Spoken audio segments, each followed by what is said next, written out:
नमस्कार मेरे प्यारे साथियों, बहुत शानदार चैप्टर जिसका नाम है आपके पास यहाँ पर पानी की कहानी। इस पानी की कहानी को लिखने वाले जो रचनाकार हैं उनका नाम है रामचंद्र तिवारी। बाई चांस कभी कभी यहाँ पर एक आध शब्द का मिस्टेक हो जाता है। हमारा जो सिलेबस दिया हुआ इसमें वहाँ पर रामचंद्र शुक्ल लिखा हुआ है, लेकिन रामचंद्र शुक्ल की बजाय ये नाम जो आपके पास है रामचंद्र तिवारी, आप इसी के साथ अपने इस पानी की कहानी के टाइटल को अपने को याद रखना है। बेसिकली आपके सामने यहाँ पर एक इमेज दिखाया गया है। इसमें यहाँ पर रामचंद्र तिवारी जी को मानना पड़ेगा कि जो निबंध लिखा है उन्होंने इतना धुआंधार लिखा है कि वास्तव में इस पिक्चर के अंतर्गत सारी बातें समाहित होती हुई दिखाई देती है। ये ओस की बूंद, ये पानी, ये जल कैसे जो है कहां कहां से अपने लाखों वर्षों की यात्रा को पूरी करने के पश्चात आपके सामने यहां पर आता हुआ दिखाई दिया, उसका बड़ा ही शानदार और मार्मिक तरीके से एक प्रभावपूर्ण भाषा में इन्होंने पूरे के पूरे चैप्टर का वर्णन किया है। सबसे बड़ी खासियत यहां पर यही है, मैं आपको इसमें यहां पर पाठ के सारांश के साथ साथ में इसमें क्वालिटी वाले लगभग 54 क्वेश्चंस का आपको अभ्यास कराऊंगा, जहां से अपन ये मान करके चलेंगे कि यदि अगर आपने उन प्रश्नों का सही तरीके से अभ्यास कर लिया या सुन लिया तो हमारा कॉन्सेप्ट यहां पर कभी गलत नहीं होगा। जनरली ये जो आपके पास यहां पर जो आने वाला जो कॉन्सेप्ट है वो एक चालू होता है। ये जब अपनी बात को यहां पर शुरू करते हैं तो बेर के पेड़ से ये जो लेखक हैं, कवि लेखक साहब हैं रामचंद्र तिवारी, उनके वहां पर एक ओस की बूंद गिरती है और उस ओस की बूंद गिरने के बाद में पानी का इतना शानदार तरीके से वैज्ञानिक विवेचन किया है कि इनके पूरे पाठ को अगर पढ़ते हैं तो वास्तव में लगता है कि हां हम भी उसी युग में पहुंच गए जिस समय यहां पर पानी बनता हुआ दिखाई दिया कि कैसे यहां पर पानी बनता है। इसी बात को लेकर के यदि इनके सारांश के पास अगर अपन यहां से चलते हैं तो सारांश में सबसे पहले जो कहानी यहां से शुरू होती है वो पॉइंट आपके पास है। उससे पहले कभी कभी आप लोगों की इच्छा होती है कि हमें जो है वो लेखक जो कवि लोग हैं इनके यहां पर परिचय भी मिल जाए, पर मेरा फोकस है कि आप अपने आप को ज्यादा भटकाने की आवश्यकता नहीं है, फोकसिंग आपको रखना है। फिर भी हम रामचंद्र तिवारी साहब की अगर बात करें तो जन्म होता है 1924 में बनारस जिले के एक गांव में, या बनारस जिले में यहां पर एक कुलीन ब्राह्मण परिवार की यहां होता है। कुलीन मतलब जो संभ्रांत जन है, जो इलाइट पर्सन है, जो धनाढ्य वर्ग हैं, उनके यहां इनका जन्म होता है। शिक्षा इन्होंने high school Harishchandra high school Banaras से, इंटर लखनऊ के कान्यकुब्ज कॉलेज से और बीए एमए पीएचडी लखनऊ विश्वविद्यालय से इन्होंने की। अध्यापन का कार्य 1952 में गोरखपुर में महाराणा प्रताप कॉलेज में नियुक्त हुए और उसी प्रकार से 1958 में गोरखपुर विश्वविद्यालय के हिंदी विभाग में इनको नियुक्ति यहां पर हुई। फिर यहां से अगर अपन आगे की तरफ बढ़ते हैं तो निधन जो है इनका होता है 4 जनवरी 2009 को। ये अपनी जगह ठीक है, फिर भी अगर कुछ लोग जो यहां पर याद रखना चाहते हैं, बकायदा आप याद रखें कि इनका जन्म बनारस में होता है और 1924 में होता है और इनका निधन जो है वो 2009 में होता है। इसके अलावा मुझे नहीं लगता कि बाकी बहुत सारी बातों को आपका जो फोकस वाला केंद्र है उसको छोड़ करके आप इधर उधर भटकते रहें, क्योंकि कभी कभी जब आप इधर उधर भटकते हैं तब आपकी आधी शक्ति आपके कंप्यूटर में चली जाती है और वहीं से तो अपने को बचना है। चलते हैं यहां पर पाठ के सारांश की तरफ।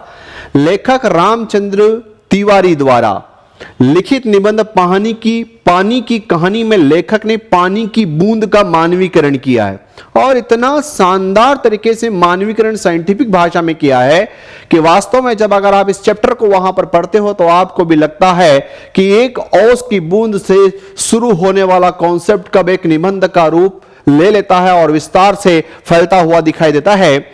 बूंद के जन्म से लेकर के उसके संपूर्ण जीवन चक्र की कहानी, संपूर्ण जीवन चक्र, उसका भाव बनना, उसका नदियों में जाना, उसका समुद्र में जाना, उसका पेड़ पौधों में जाना, पेड़ पौधों की उसकी जड़ों में रहना, जड़ों से जो है वहां पर फिर केशिका के द्वारा ऊपर की तरफ जाना, पत्तियों से बाहर की तरफ निकलना, वायुमंडल में घूमना और सूर्य का इंतजार करना और उस ओस की बूंद का वापस जो है वहां पर भाप के रूप में जैसे ही सूर्य आता है फिर निकल जाना। इस प्रकार से पूरे एक लाइफ साइकिल का बहुत शानदार तरीके से वर्णन यहां पर किया गया है। इस पाठ के माध्यम से हमें समझाते हैं कि हाइड्रोजन और ऑक्सीजन, बेसिकली यहां का जो इसका जो चैप्टर है उसमें हाइड्रोजन है ना, हाइड्रोजन और ऑक्सीजन वाले जो ये पॉइंट हैं इनके थोड़े से एक लोकल वाली शब्दावली का यूज किया है।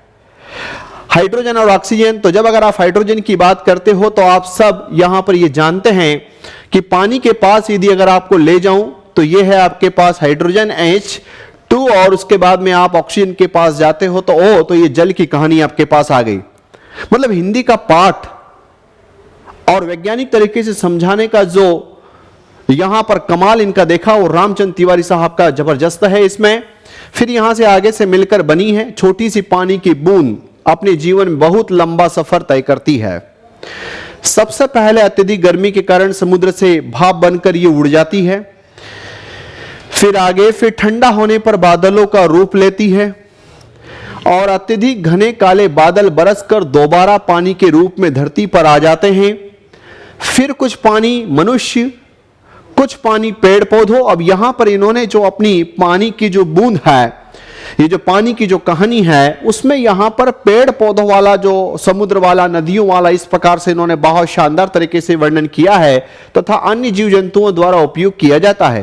कुछ पानी नदी, और मतलब यहां पर नदी में यह भी बनाया है कि हमारा प्रहार इतना खतरनाक होता है कि जब हम इन पत्थरों के ऊपर गिरते हैं तो इनको चूर चूर कर देते हैं, जो आज आप रेत के रूप में उसको पाते हो। वो कहते हैं ये हमारा ही कमाल है। नहरों और नालों में बहकर फिर से समुद्र में जा मिलता है। इस तरह पानी का जीवन चक्र लगातार चलता रहता है। तो ये आपके पास यहां पर इसका एक पाठ का सारांश है, चूंकि पाठ जो है इसका बड़ा है लेकिन सारांश आपके पास कहीं ना कहीं होना चाहिए। पानी की बूंद के संदर्भ में यहां पर जो तिवारी साहब के द्वारा राम पानी की कहानी के संदर्भ में यहां पर रामचंद्र तिवारी साहब के कितने क्वालिटी वाले और कौन कौन से क्वेश्चन बन सकते थे, इनकी प्रैक्टिस अब हम यहां से शुरू करते हैं।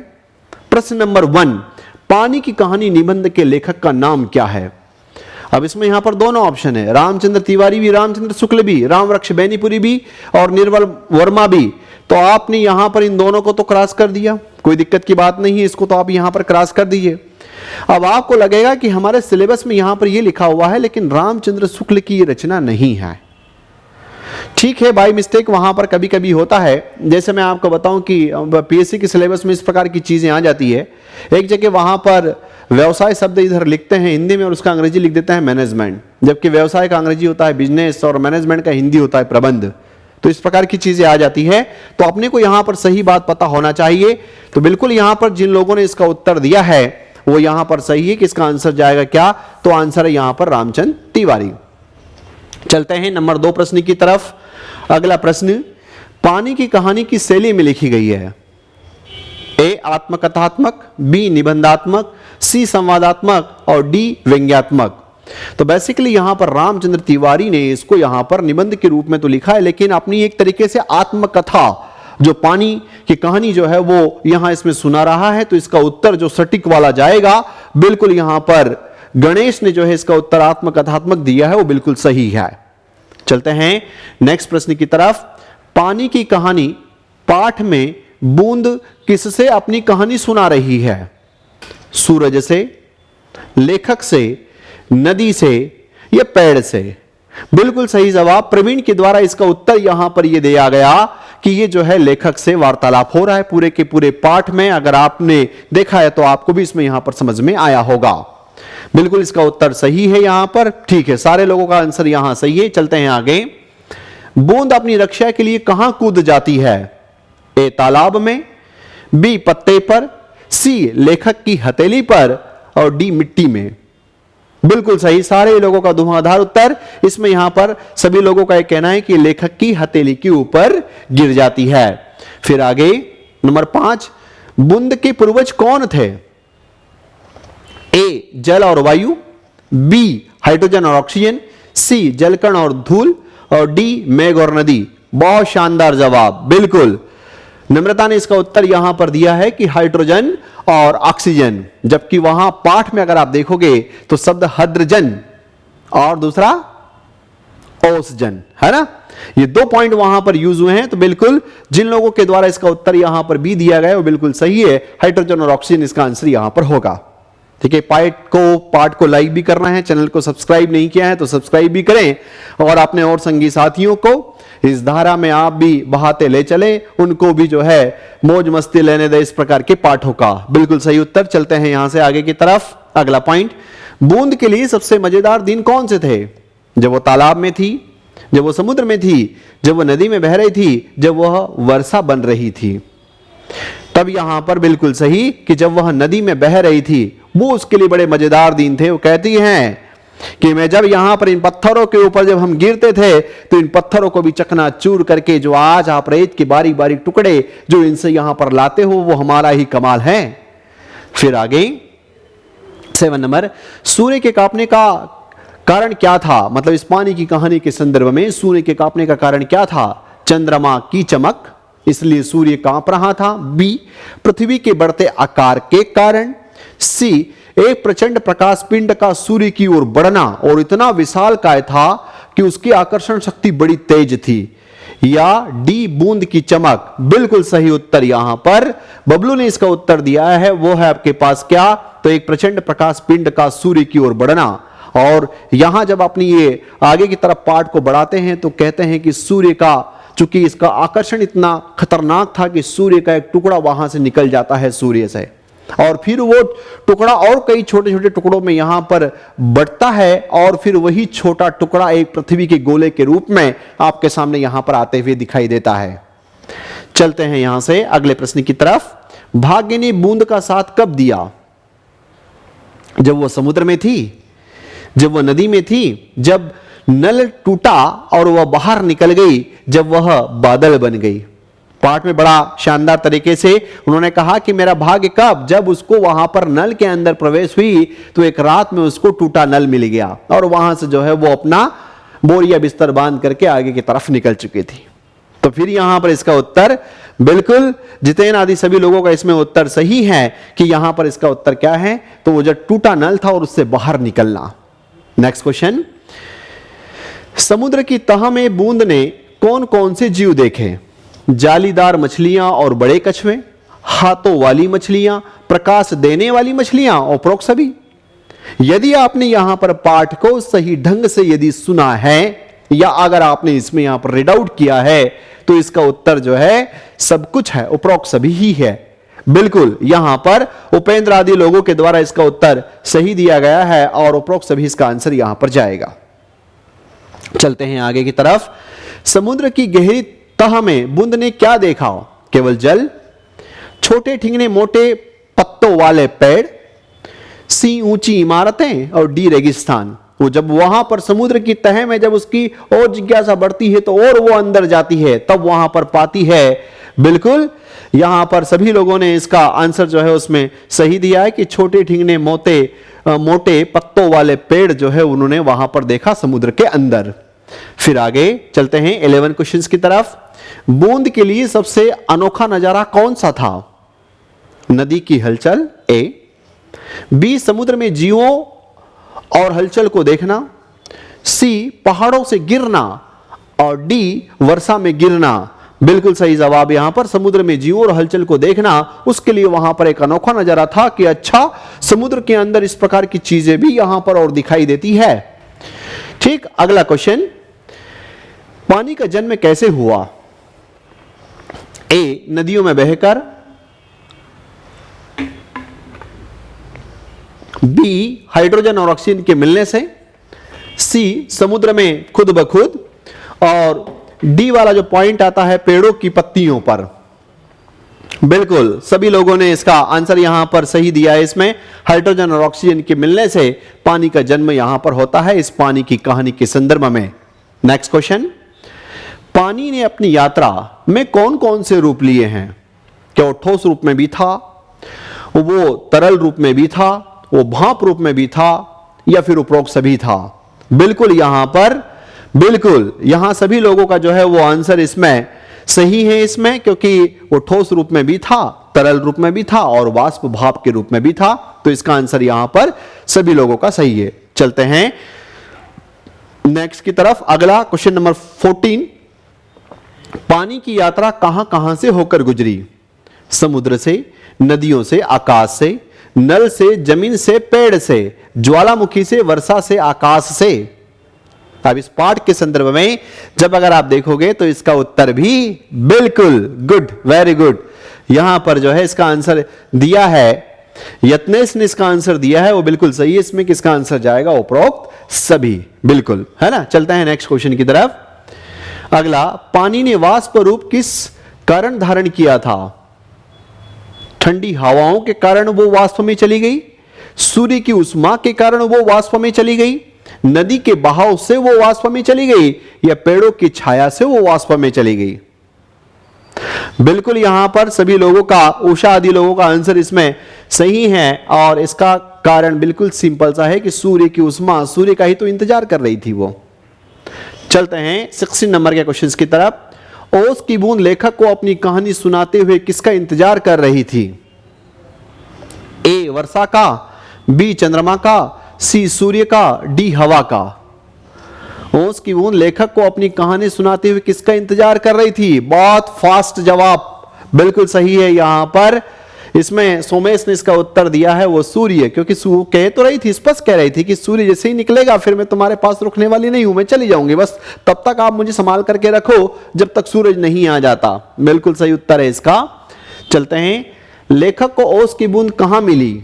नदी में, बी नल के नीचे, सी बेर के पेड़ से हथेली पर गिरी, और डी समुद्र में। तो इसका उत्तर देखो, एक प्रश्न ऐसा भी आ सकता है, आम के पेड़ से, नीम के पेड़ से, बेर के पेड़ से, और यहां पर चौथा जो है वो नींबू के पेड़ से। इस प्रकार का ऑप्शन भी आपके सामने वहां पर आ सकता है ना। सारे लोगों का उत्तर इसमें यहां पर सही है, और जाएगा उत्तर क्या? तो बेर के पेड़ से हथेली पर गिरी। अगला 18 नंबर का क्वेश्चन, ओस की बूंद क्रोध और घृणा से क्यों कांप उठी? बादलों की गरज से, पेड़ की जड़ों के निर्दयी व्यवहार से, तेज धूप के कारण, हवा के झोंकों से। बिल्कुल सही उत्तर, पेड़ की जड़ों के निर्दयी व्यवहार से, क्योंकि उसको पता था कि अब इन रोगों के द्वारा मुझे पकड़ लिया गया है, और बकायदा जो है अब ये मुझे पूरे सिस्टम में यहां पर घुमाएगा, और उसके बाद अगर इसकी इच्छा होगी तो पत्तियों से मुझे बाहर की तरफ रवाना करेगा, अन्यथा तो इस निर्दयी रोग के कॉन्टेक्स्ट में, जड़ों के संदर्भ में मैं यहां पर जकड़ ली गई हूं। चलते हैं नेक्स्ट क्वेश्चन, हाइड्रोजन और ऑक्सीजन को पानी ने क्या कहा? अपना शत्रु, अपना पूर्वज या पुरखा, अपना मित्र, अपना सहायक। तो अगर आपने देखा होगा कि उसमें वहां पर कहता है, पानी कहता है कि मेरे पुरखे, मतलब मेरे पूर्वज, और मेरे पूर्वज यहां पर तो क्या थे? तो उसने कहा कि मेरे पानी, इट मींस पूर्वज, तो पानी का फार्मूला ही था H2O। तो हाइड्रोजन और ऑक्सीजन, जहां पर हाइड्रोजन और ऑक्सीजन जैसे शब्दों का उपयोग इस पाठ में बड़ा शानदार तरीके से किया गया है। बिल्कुल अपना पूर्वज और पुरखा जो है कहा गया है। नेक्स्ट क्वेश्चन, ओस की बूंद ने अपनी रक्षा के लिए कहां छलांग लगाई?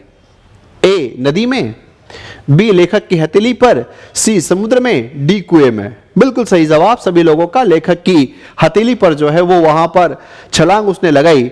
फिर आगे यहां पर पानी की उत्पत्ति के बारे में ओस की बूंद ने क्या बताया? पानी हमेशा से पृथ्वी पर था, पानी का जन्म हाइड्रोजन और ऑक्सीजन के मिलने से हुआ, पानी जादू से उत्पन्न हुआ, पानी बादलों से प्रकट हुआ। आप सोचिए कि जब ये अगर पाठ को सही तरीके से समझदारी नहीं होगी और एग्जामिनेशन हॉल की जो चिंता कुंठा द्वंद होगी वो आपको बकायदा यहां परेशान करेगी। अगर पढ़ा हुआ है तो दन्न से उत्तर लगा करके अपना समय बचा लोगे। बिल्कुल सभी उत्तर लोगों का सही है कि पानी का जन्म हाइड्रोजन और ऑक्सीजन के मिलने से हुआ है ना। आपने जितने भी सगे संबंधी हैं, साथी लोग हैं, उन सभी लोगों को आप पाठ जो है वो शेयर करते रहें और जो है चैनल को सब्सक्राइब भी करें।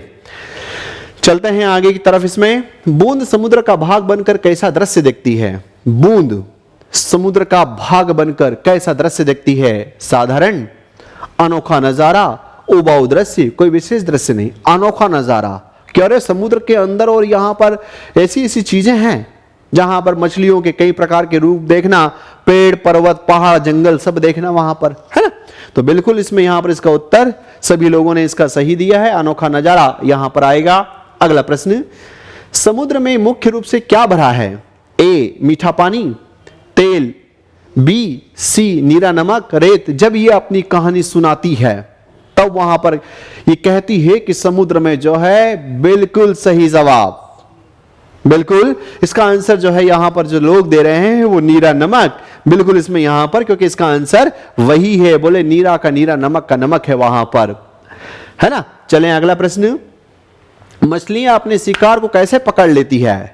ए तेज दौड़कर, बी अपने हाथों से, सी अपनी पूंछ से, डी पानी के बुलबुले बनाकर। पानी की कहानी के संदर्भ में रामचंद्र तिवारी के द्वारा जो इसमें यहां पर ऑप्शन दिया गया है, तो उसका आंसर आपके पास क्या जाएगा? अपने हाथों से। बिल्कुल, जिन लोगों ने इसका उत्तर दिया है वो सही है। मैं उम्मीद करता हूं कि आप भी इन प्रश्नों को सुन रहे होंगे, तब आपके भी उत्तर इसमें यहां पर सही जा रहे होंगे, क्योंकि आप भी काम करते चलें, एक अभ्यास करते चले। एग्जामिनेशन में केवल पढ़ने मात्र से आपका सिलेक्शन नहीं होगा, प्रश्नों को आपको प्रॉपर तरीके से वहां पर ट्रीट भी करना है, क्योंकि फाइनल मोक्ष का रास्ता तो वही है ना। चलते हैं, आप अपने उसमें वहां पर लगाते चले। अभी बहुत सारे प्रश्न बचे हैं। अगला, पृथ्वी के भीतर एक खोखले स्थान तक पहुंचने में बूंद को कितनी दूरी तय करनी पड़ी? कुछ मीटर, कई किलोमीटर, कई मील, सिर्फ कुछ कदम। तो यहां पर जब अगर आप देखोगे तो उसमें वहां पर बकायदा शब्द यूज हुआ है, कई मीलों की यात्रा करनी पड़ी। बिल्कुल सही, सभी लोगों के द्वारा दिया गया आंसर यहां पर सही है। चलते हैं आगे, उत्साही युवकों से हमें क्या प्रेरणा मिलती है? जो हमारे साथी, जो आप लोगों के साथ पढ़ाई लिखाई कर रहे होंगे, उसमें से अगर कुछ उत्साही लाल होंगे तो उनसे क्या प्रेरणा मिलती है? बोले करो रे आराम, आराम करने की, रुक जाने की, निरंतर आगे बढ़ने की, और पीछे हटने की। बिल्कुल सही जवाब। इस पाठ के संदर्भ में यहां पर सभी लोगों ने सही आंसर दिया कि जब अगर हमारे साथ हमारे उत्साही लाल अगर होते हैं तो हमें भी निरंतर आगे बढ़ने की प्रेरणाएं मिलती रहती है। सही जवाब। चलते हैं नेक्स्ट प्रश्न की तरफ। बड़ी बड़ी चट्टानें किस रंग की पड़ी है? वहां पर बकायदा पाठ में शब्द यूज हुआ है, पाठ में शब्द यूज हुआ है, हरी नीली, लाल पीली, काली सफेद, ये भूरे गुलाबी। बिल्कुल, बहुत फास्ट इसमें यहां पर उत्तर दिया है, बहुत शानदार जो है आंसर दिया है लालू ने इसमें कि लाल पीली। इसका उत्तर जो है आता हुआ दिखाई देगा, क्योंकि इस पाठ के संदर्भ में यहां पर इसका उत्तर यही है। नेक्स्ट क्वेश्चन, पानी की कहानी किसके माध्यम से सुनाई गई है? बादल के माध्यम से, ए, बी ओस की बूंद के माध्यम से, सी नदी के माध्यम से, ये डी सागर के माध्यम से। बिल्कुल सही जवाब। इसमें यहां पर ओजस ने इसका उत्तर दिया कि ओस की बूंद के माध्यम से रामचंद्र तिवारी के द्वारा बड़ा शानदार तरीके से इसका वर्णन और विवेचन किया गया है। चलते हैं नेक्स्ट क्वेश्चन की तरफ। ओस की बूंद पत्ते पर ही क्यों सिकड़ी रही? क्योंकि सूर्य अस्त हो गया था, ठंड बहुत ज्यादा थी, डर के कारण या नींद के कारण? क्योंकि बिल्कुल सही जवाब, सूर्यास्त हो गया था। और अब ये सोचने लगे कि यार मैं एक काम करती हूं, इस पेड़ के पत्ते के ऊपर तो आ गई हूं, मैं एक काम करती हूं, वायुमंडल में चली जाती हूं। लेकिन उसको लगा कि यार मेरे से पहले ही यहां पर बहुत सारे वायुमंडल में बहुत सारे कण हैं, तो जब अगर बहुत सारे कण हैं तो मेरी जगह तो है ही नहीं, तो बोले मैं सिकड़ी करगी जो है वो वहीं पर अगर बैठी रहूंगी तो ज्यादा अच्छा होगा, क्योंकि सूर्य अस्त वहां पर हो चुका था और अगले दिन का सूर्य का निकलने का वो इंतजार कर रही थी। चलता है नेक्स्ट पॉइंट। बूंद लेखक की कलाई से हाथ पर क्यों सरक गई थी? बातें करने के लिए, ए, सौंदर्य दिखाने के लिए, बी, सी, सुरक्षा पाने हेतु, और डी, संसार को देखने के लिए। बिल्कुल सही जवाब, सुरक्षा पाने के लिए। वो डर रही थी कि कहीं मेरा जो है वो अस्तित्व छीन न जाए, है ना। पूरी कहानी में वही तो बात है यहां पर। बिल्कुल सही जवाब। चलते हैं इसमें यहां पर नेक्स्ट क्वेश्चन की तरफ। बूंद पत्ते पर बैठकर किसकी प्रतीक्षा कर रही थी? चंद्रमा की, बादल की, लेखक की, सूर्य की? क्योंकि अब रात हो गई, वायुमंडल में उसके समान बहुत सारे जलकण पहले से ही घूम रहे थे, तो उसने कहा कि मेरे लिए तो अब जगह ही नहीं बची, अब मैं क्या करूं? तो बोले यहां पर दबी सुकड़ी में पत्ते के ऊपर ही बैठी रहती हूं। ठीक है, तो बिल्कुल यहां पर जिन लोगों ने इसका उत्तर दिया है कि किसका इंतजार कर रही थी, प्रतीक्षा कर रही थी, तो इसका उत्तर है आपके पास यहां पर सूर्य की। चलता है नेक्स्ट क्वेश्चन की तरफ। ओस की बूंद को वृक्षों से घृणा क्यों थी? बड़ा अच्छा वर्णन किया है वहां पर, यदि आपने इसको सही तरीके से समझा है इस पाठ को, तो वे स्वार्थी होते हैं, ए, बी, बूंदों का जीवन नष्ट करते हैं, सी, दूसरे पौधों को उगने नहीं देते, और डी, दूसरों का भला नहीं चाहते। तो यहां पर यह है कि जैसे ही इस वृक्ष के पास, पेड़ के पास, उसने कहा कि जितना ऊपर दिखाई देता है उतना ही नीचे है, और इसकी जड़ें, इसके रोएं इतने खतरनाक है कि इनके संपर्क में आ गए तो ये नष्ट करके ही मानेंगे। तो बिल्कुल यहां पर जिन लोगों ने कि बूंदों का जीवन नष्ट करते हैं, इसलिए उसको घृणा करती है उसकी बूंद उससे, क्योंकि कुछ को निकालती है, लेकिन मैक्सिमम तो जो है वहां पर अपने उसमें, चूंकि ये वो कहता है कि जब पेड़ पौधा इतना बड़ा है वो कैसे है, वो बोला इसमें मेरा अस्तित्व है, ये मेरे पानी के कारण ये इतना बड़ा विशाल का ही दिख रहा है, अगर मैं नहीं होती तो ये भी इतना बड़ा नहीं होता। इस पार्ट में बताया गया है। आगे, रोए ने बूंदों को कहां बंद कर दिया था? रोए मतलब वो जो पौधे की पेड़ की जड़ें, और उस जड़ें के जो रोए होते हैं जो बारीक बारीक निकले हुए रहते हैं, वो कह रहा है इसमें रोए ने बूंद को कहां बंद कर दिया था? ए ताजमहल में, बी जेल में, सी तने में, और डी एक कोठरी में। अब ये दो उत्तर तो ठीक है कि आप काट दोगे ताजमहल और जेल में, लेकिन यहां दो में आपकी गाड़ी फंस जाएगी कि तने में था कि कोठरी में था। बिल्कुल जिन लोगों ने इसका उत्तर कोठरी दिया है वो बिल्कुल यहां पर सही। कोठरी में वो जो तना जो ऊपर की तरफ जाता है उसमें वहां पर बंद कर दिया था, और उसमें इसका 3 दिन का समय निकल गया, और 3 दिन जो है ये भारी मशक्कत में वहां पर पड़ी रही कि न जाने मेरे साथ भी क्या होगा। चलते हैं नेक्स्ट क्वेश्चन की तरफ। ओस की बूंद वृक्ष के भीतर कितने दिन तक सांसद भोगती रही? देखो ये प्रश्न ही आ गया उस प्रकार का। सांसद का मतलब क्या होता है? तो एक प्रकार क्या होता है, जल्दी से कमेंट करो। सांसद का मीनिंग क्या? बिल्कुल कष्ट भोगना, सही जवाब। सांसद भोगती रही 3 दिन तक, 5 दिन तक, 7 दिन तक या 9 दिन तक।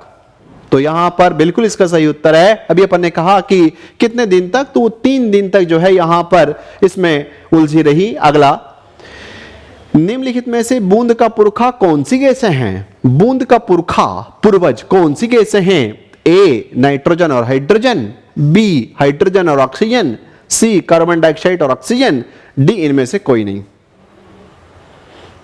बिल्कुल सही जवाब, इसका उत्तर है आपके पास यहां पर हाइड्रोजन और ऑक्सीजन यहां पर जाएगा। नेक्स्ट क्वेश्चन,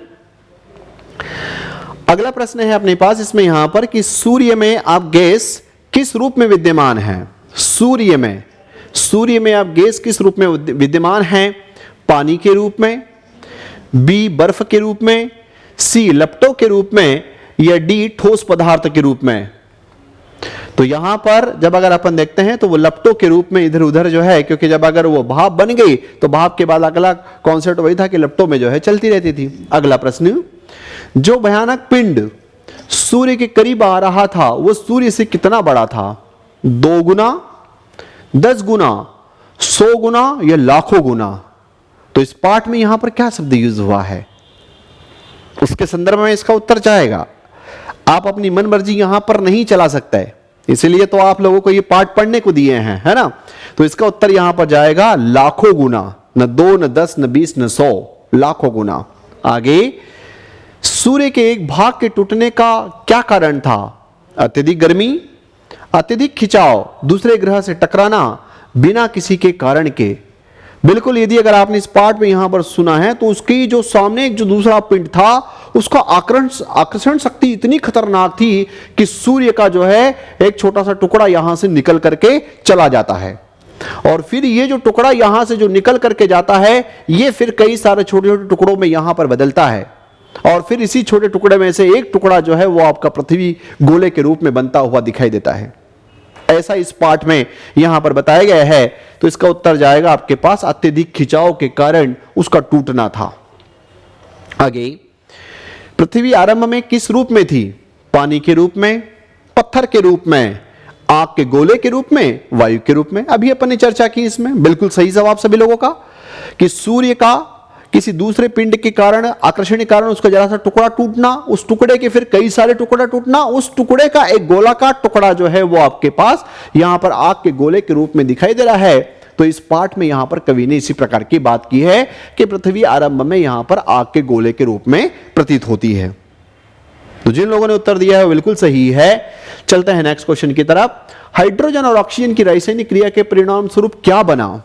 ए पानी, बी खनिज, सी धातु और डी धूल के कण। बिल्कुल सही जवाब, हाइड्रोजन और ऑक्सीजन H2O मिला तो पानी बना। अब यहां पर तो जनरली आमतौर पर बच्चे जजमेंट भी लगा देंगे, अगर इस प्रकार का प्रश्न मिल जाता है तो किस्मत के धनी है ना। चलते हैं यहां पर अगला प्रश्न। आरंभ में पानी किस रूप में था? बर्फ के रूप में, भाप के रूप में, गैस के रूप में, धूल के कणों के रूप में। तो पाठ के संदर्भ में अगर अपन यहां पर देखें तो ये भाप के रूप में था, लपटों में। फिर आगे, हाथों वाली मछली के कितने हाथ थे?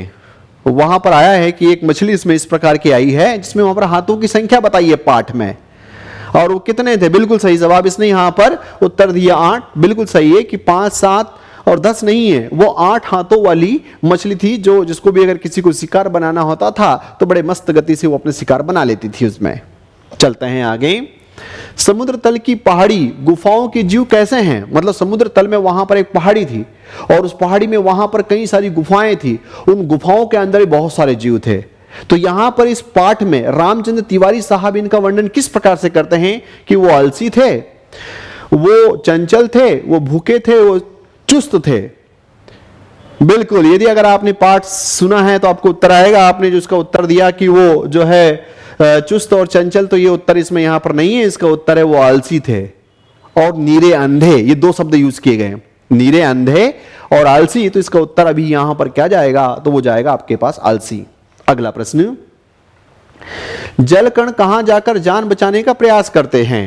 आकाश में, पृथ्वी में, वृक्ष पर या बादल में? तो पाठ के संदर्भ में यदि अगर आप देखोगे तो वो वहां से धीरे धीरे पृथ्वी में खिसकने का प्रयास करते थे और कहते थे कि दुनिया को देखेंगे, कि चलो और भी तो देखें, क्योंकि इसका पूरा का पूरा ग्रुप जो है बड़ा उत्साही लाल था। चलते हैं आगे। ओस की बूंद की पुरानी सहेली कौन थी? पाठ में शब्द यूज हुआ है, जो अपने ऊपर इनको लेकर के जगह जगह घुमाती थी और खूब इठलाती थी। क्या वो वायु है? क्या वो नाइट्रोजन है? क्या वो पृथ्वी है? क्या वो आंधी है? तो इस पाठ के संदर्भ में बकायदा एक जगह तिवारी साहब के द्वारा आंधी शब्द का यूज किया गया है। तो इसका आंसर जिन लोगों ने दिया वो बिल्कुल सही है इसमें। चलते हैं नेक्स्ट क्वेश्चन की तरफ। अंत में ओस की बूंद कहां गई? आग में, समुद्र में, नल में, नदी में? तो अपन देखते हैं यहां पर कि टूटा नल जो है उसमें वहां पर जाती है। बिल्कुल सही जवाब इसका नल में, और टूटे नल से फिर वो बाहर निकल करके अपनी कहानी जो है बढ़ाती है आगे। ओस की बूंद लेखक की दृष्टि से कब ओझल हो गई थी? सूर्य निकलने पर, रात होने पर, चंद्रमा उगने पर, हवा बहने पर? पूरे पाठ को शानदार तरीके से अगर आपने सुन लिया है तो अब इसमें दिक्कत ही नहीं है। इसका उत्तर बिल्कुल आप लोगों ने फटाफट दिया, सूर्य निकलने पर। अगला, बूंद को किसके समान बताया गया है? चांद के, मोती के, हीरा के, पानी के? है ना? तो यहां पर जो है इस पाठ में मोती के समान ओस की बूंद, क्योंकि वो मोती ही तो दिखती है, हीरे के समान ही तो प्रतीत होती हुई दिखाई देती है आपको। ठीक, चलते हैं नेक्स्ट क्वेश्चन की तरफ। ओस की बूंद कलाई पर से सरक कर कहां पर आ गई थी? ए हथेली पर, बी जमीन पर, सी पत्ते पर और डी हाथ पर? तो इसका उत्तर बिल्कुल सही जवाब है, यहां पर हथेली पर आ गई थी और फिर दो कण हो गए थे और सर सर की आवाज निकाल रहे थे। तो कवि अचानक, लेखक जो है अचानक वहां पर दंग रह जाते हैं कि ये आवाज कहां से आ रही है। जब उन्होंने देखा कि मेरी हथेली से आ रही है तब उनको विश्वास नहीं हुआ, और जब ऐसा अविश्वास जब अगर इस बूंद के ऊपर होता है तो ये बड़ी नाराज हो जाती है इस पाठ में ओस की बूंद। फिर आ गई, बूंद के कितने कण हो गए थे जो सरसर की आवाज निकाल रहे थे? 3, 4, 2 और अगेन 3 आ गया तो मान लो इसको 5 कर दो, है ना? मान लो अपन ने यहां पर 5 लिख दिया। बिल्कुल इसका उत्तर जो है यहां पर क्या जाएगा? तो इसका उत्तर 2 जाएगा, क्योंकि यहां इसमें जो है वो 2 और 2 पास पास जब आती है तो खूब धुआंधार तरीके से संगीत बजाती है। तो ये लेखक महोदय भी चौंक जाते हैं कितनी आवाज जो है कहां से आ रही है। थोड़ी सी अतिशयोक्ति तो है लेकिन नो डाउट। अगला, बूंद 3 दिन तक कहां सांसद भोगती रही? कहां कष्ट भोगती रही 3 दिन तक? नदी में, समुद्र में, पेड़ की पत्तियों में या लेखक की हथेली पर?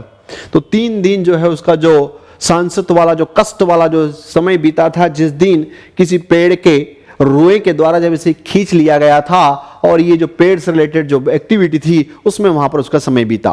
बिल्कुल सही जवाब, इसका उत्तर है आपके पास पेड़ की पत्तियों पर। नेक्स्ट क्वेश्चन, पत्तों के नन्हे नन्हे छेदों से होकर जैसे तैसे जान बचाकर कौन भागी? यह भागा ए लेखक, बी बूंद, सी मछली, डी सूर्य? तो यहां पर अगर अपन देखेंगे तो इसके कॉन्टेक्स्ट में आपके पास उत्तर क्या जाएगा? तो वो है आपके पास यहां पर बूंद। फिर अगला प्रश्न, बूंद लेखक के हाथ पर क्यों कूद पड़ी? क्योंकि उसे सूरज देखना था, क्योंकि वो लेखक से बात करना चाहती थी,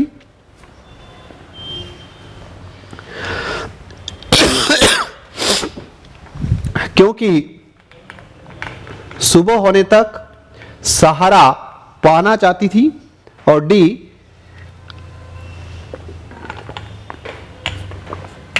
क्योंकि वह उबल रही थी। पाठ में अच्छा बताया है, बिल्कुल सभी लोगों ने सही, क्योंकि एक प्रकार के से सहारा पाना चाहती थी, इसलिए जो है वहां पर, क्योंकि सुबह होने तक वो सहारा पाना चाहती थी इसलिए वो कूद गई, है ना। आज के इसका और ऐसे ही शानदार सेशन का लास्ट वाला जो ऑप्शन है, क्वेश्चन है, वो है आपके पास यहां पर शब्द कि सांसद शब्द का सही अर्थ इसमें से क्या है और ये किसके संदर्भ में यूज हुआ था। तो ये तो बूंद के संदर्भ में था। क्या इसका मतलब आराम? बिल्कुल नहीं। क्या इसका मतलब कष्ट? 100% बिल्कुल सही, सभी लोगों ने इसका उत्तर दिया है। इसका जलाशय? नहीं। सुरक्षा? नहीं। तो इसका उत्तर आपके पास है यहां पर क्या? तो आंसर है कष्ट। उम्मीद करता हूं कि आपके लिए की गई ये इस प्रकार से यहां पर क्वेश्चनों की मेहनत आपको जो है जरूर रंग लाती हुई दिखाई देगी और आपके लिए खुशियों से भरा ये पाठ होगा। इसी प्रकार के आगे भी आप लोगों के लिए सारे यहां पर एक एक प्रश्नों को शानदार तरीके से विवेचित करके आप लोगों तक पहुंचा दिया जाएगा, ताकि कम से कम आपको एग्जामिनेशन हॉल में टेंशन वहां पर रहे और अपना स्कोर जो है आप शानदार खड़ा कर सके, है ना। इसी के साथ इस पाठ को यही विराम देता है, पर आपका भी एक कर्तव्य बनता है कि आप अपने इस वाले पाठ को, इस वाले वीडियो को जो है अपने दोस्तों यारों के मध्य जो है इसको शेयर करते रहें, लाइक करते रहें। और अगर आपको किसी प्रकार की और कोई आवश्यकता महसूस होती है तो कमेंट बॉक्स में कमेंट लिख दें, ताकि उसके हिसाब से और आपके लिए हम तगड़ी मेहनत कर सकें और आप अपना बेहतर वाला परिणाम प्राप्त कर सकें। जय हिंद, जय भारत।